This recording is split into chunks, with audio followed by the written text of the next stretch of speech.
Hello बच्चों, बहुत बहुत नमस्कार। आप सभी को स्वागत है आपके अपने खूबसूरत यूट्यूब चैनल जेई पर। और आज हम कुछ कन्वर्सेशन करने वाले हैं सिग्मा और पाई बॉन्ड के बारे में। जो मैंने आपको बताया था कि बॉन्ड्स के बारे में हम लोग नेक्स्ट लेक्चर में पढ़ने वाले हैं, तो आज हम पढ़ेंगे सिग्मा और पाई बॉन्ड, ठीक है। और स्ट्रक्चर्स के थ्रू से हम समझेंगे इसको, कहाँ पर सिग्मा लगाना है, कहाँ पे पाई लगाना है, ठीक है। तो आज का लेक्चर बहुत ही अच्छे से जाने वाला है, बहुत अच्छे से आप धूमधाम तरीके से इसको देखिएगा और एंड तक बने रहिएगा इस लेक्चर के साथ।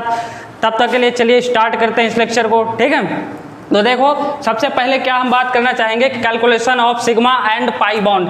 Find the sigma and pi bond in following compounds. एक कंपाउंड्स दिया है, इसमें हमको सिग्मा और पाई बॉन्ड बताने हैं। तो अगर मैं यहाँ पर आपको एक एग्जाम्पल में बताऊँ तो अगर आपके पास कोई दो मॉलिक्यूल है और उनके बीच में बॉन्ड सिंगल है, अगर एक बॉन्ड है, सिंगल बॉन्ड है, तो वो क्या होगा? सिग्मा होगा, क्योंकि एक हाइड्रोजन होगा और हाइड्रोजन हमेशा सिग्मा बॉन्ड बनाता है, याद रखना, ठीक है। और अगर डबल बॉन्ड है तो आपका क्या होगा? डबल बॉन्ड क्या होगा? एक सिग्मा होगा और एक पाई होगा। अगर आपका ट्रिपल बॉन्ड है इसमें तो आपका एक सिग्मा और दो पाई होगा। इतनी बात समझ में आ गई? सिंगल बॉन्ड है तो सिग्मा होगा, याद रखना हाइड्रोजन हमेशा सिग्मा बॉन्ड बनाता है, ठीक है। एक बॉन्ड है तो सिग्मा होगा, डबल बॉन्ड है एक सिग्मा एक पाई होगा, ट्रिपल बॉन्ड है एक सिग्मा और दो पाई होंगे।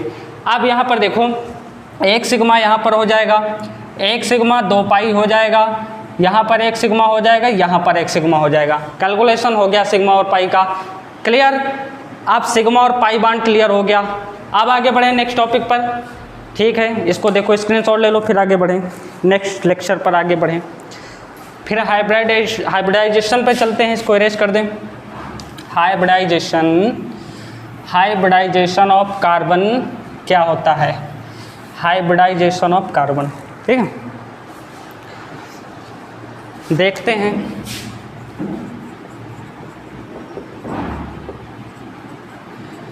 Hybridisation of carbon in organic compound.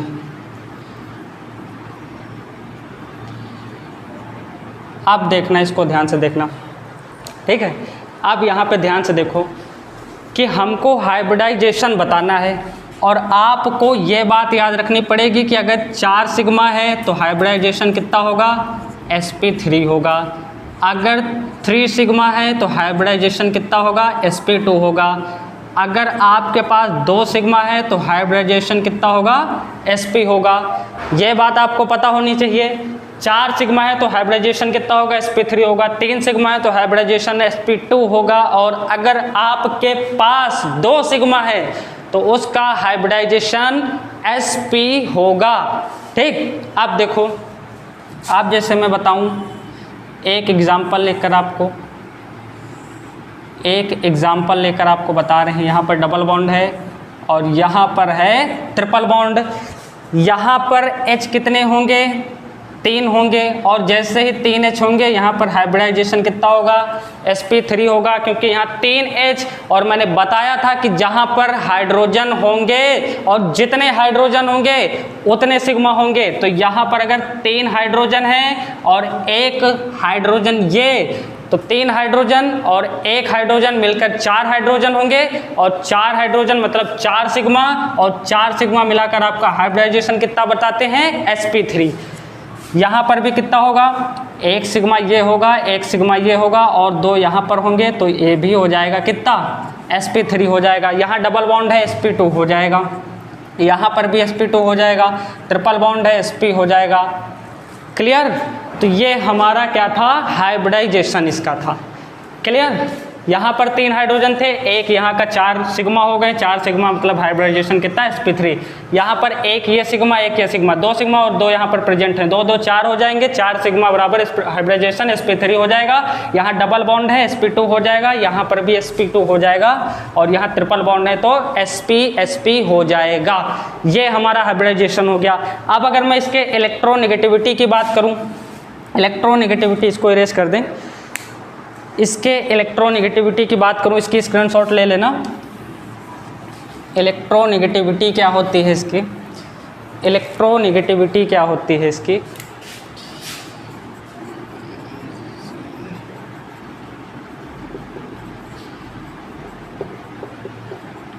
Electronegativity क्या होती है, देखो इसकी इलेक्ट्रोनेगेटिविटी के लिए असेंडिंग ऑर्डर में आप लिख सकते हो इसको, सबसे ज़्यादा sp होता है, फिर sp2 होता है, फिर आपका sp3 हो जाता है। ये आपका असेंडिंग ऑर्डर है, sp, sp2 और sp3।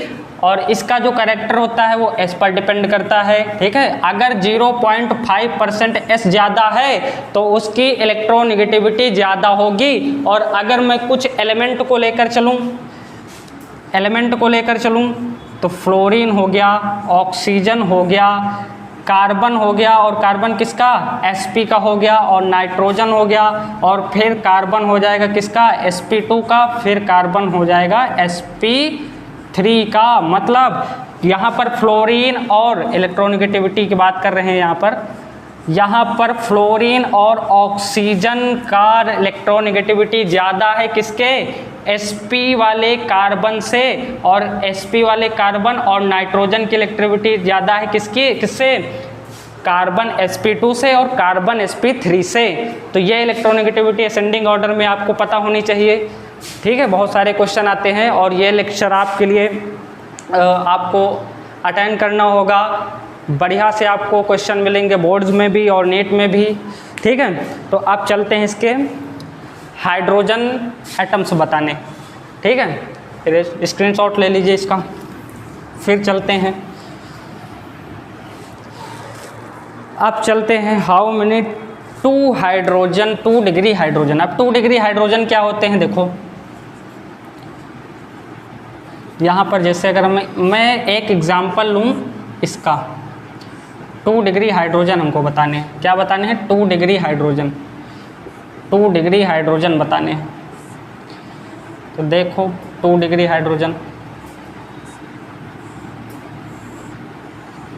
क्या होते हैं, 2 डिग्री हाइड्रोजन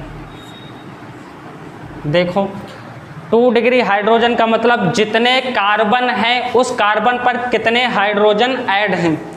तो यहाँ पर देखो कार्बन एक ही 2 कार्बन है तो हाइड्रोजन 2 इस पर ऐड होंगे। तो यहाँ पर 2 डिग्री हो जाएगा, यहाँ पर भी 2 डिग्री हो जाएगा, यहाँ पर भी 2 डिग्री, यहाँ पर भी 2 डिग्री, यहाँ पर भी 2 डिग्री, यहाँ पर भी 2 डिग्री, 2 डिग्री, 2 डिग्री, क्या होंगे, hydrogen hydrogen hydrogen hydrogen hydrogen और हाइड्रोजन। यहाँ पर कितना हो जाएगा, 1 2 3, यहाँ 3 डिग्री हो जाएगा, 3 डिग्री हो जाएगा। तो अगर आपसे 2 डिग्री पूछा गया है, जैसे क्वेश्चन कैसे पूछा जाएगा, how many 2 degree hydrogen in the given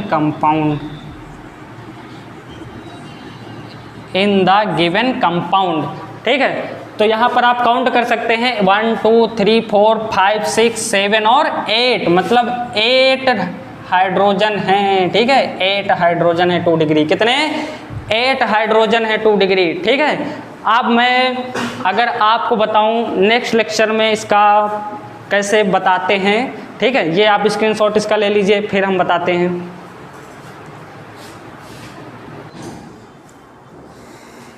हो गया आप सभी का इरेज करके, ठीक है, हो गया। अब देखो, अब हमको बताना क्या है, DU बताना है। DU क्या होता है, डिग्री ऑफ अनसैचुरेशन। क्या बताना है, डिग्री ऑफ अनसैचुरेशन के बारे में हमको पढ़ना है। और डिग्री ऑफ अनसैचुरेशन क्या होता है, डिग्री ऑफ अनसैचुरेशन होता है, अगर मैं इसका एक फॉर्मूला बताऊं डिग्री ऑफ अनसैचुरेशन का, कि DU बराबर क्या होता है, DU बराबर होता है C+1 minus H minus H plus N/2। ये हमारे DU का क्या होता है, फॉर्मूला होता है, ठीक है। तो ये फॉर्मूला आपको पता होना चाहिए। H प्लस एक्स, एक मिनट इसमें हाइड्रोजन नहीं है, यहाँ पर हाइड्रोजन लिख ले, H plus x minus N, ये हमारा DU का फॉर्मूला होता है। और यहाँ पर एक बात और भी याद रखना है कि जो हमारा 1 du होता है वो 1 पाई के बराबर होता है। 1 du जो होता है वो 1 पाई के बराबर होता है, ठीक है। और जो हमारा एक रिंग होती है, क्या होती है, एक रिंग, वो क्या होती है, 1 du होती है, ठीक है। 1 du बराबर क्या होता है, 1 पाई, और 1 रिंग बराबर 1 du होता है। du मतलब डिग्री ऑफ अनसैचुरेशन, ठीक है, डिग्री ऑफ अनसैचुरेशन। अब इसमें देखो यहाँ पर कितना हो जाएगा, 1 2 3 और एक बीच में 4, यहाँ पर ये 5, यहाँ पर एक ये 6, यहाँ पर एक ये 7, यहाँ पर एक ये 8, यहाँ पर एक ये 9। तो यहाँ पर टोटल कितने du हैं, यहाँ पर टोटल कितने du हैं, यहाँ पर टोटल 9 du हैं, ठीक है, क्लियर। 1 2 3 4 और एक ये 5, एक ये 6, एक ये 7 और एक ये 8 और एक ये 9। तो यहाँ पर 1 du बराबर 1 पाई, मतलब जहाँ पर जितने पाई होंगे उतने du होंगे, और एक रिंग बराबर 1 du। तो यहाँ पर टोटल कितने du हैं, 9 du हैं, ठीक है। और ये हमारा फॉर्मूला हो गया, C कार्बन हो गया, H हाइड्रोजन हो गया, H हाइड्रोजन हो गया, X हाइड्रोजन हो गया, N हमारा नाइट्रोजन हो गया। अब यहाँ पर इसमें देखो क्या बताना है, the number of sp2 sigma bonds in, इसमें कितने sp2 सिग्मा बॉन्ड है ये हमको बताना है, ठीक है। तो यहाँ पर सबसे पहले हाइड्रोजन देख लो, काउंट कर लो, हाइड्रोजन हाइड्रोजन हाइड्रोजन, और यहाँ पर एक हाइड्रोजन, और यहाँ पर एक हाइड्रोजन, और एक यहाँ पर हाइड्रोजन, ठीक है। तो देखो sp2 के लिए हमें 2 हाइड्रोजन चाहिए, तो 2 हाइड्रोजन मिलकर एक sp2 यहाँ बनाएंगे, एक sp2 यहाँ बनाएंगे, और एक sp2 यहाँ बनेगा। कितने sp2 हो गए, 1 2 3 sp2 यहाँ हो गए, और एक sp2 यहाँ बनेगा, क्योंकि जहाँ पर 2 हाइड्रोजन होंगे sp2 वहीं बनेगा। तो टोटल कितने sp2 बॉन्ड हुए, सिग्मा बॉन्ड, 1 2 3 और एक ये 4, मतलब 4 sp2 सिग्मा बॉन्ड होंगे, क्लियर। तो अब देखो इतनी बातें आपको समझ में आ चुकी हैं, ठीक है। तो मैंने आपको सिग्मा पाई बॉन्ड के बारे में बता दिया है, ठीक है। उसके बाद में 2 डिग्री हाइड्रोजन के बारे में भी मैंने बता दिया है, इलेक्ट्रोनेगेटिविटी के बारे में मैंने बता दिया है आपको, और डिग्री ऑफ अनसैचुरेशन के बारे में भी मैंने बता दिया है, ठीक है। अब क्या होगा कि नेक्स्ट लेक्चर में हम आपको नया कंटेंट लेकर आएंगे, ठीक है। तो ये आप इतना समझ लीजिए, फिर मिलेंगे एक नए लेक्चर के साथ, तब तक के लिए ओके बाय।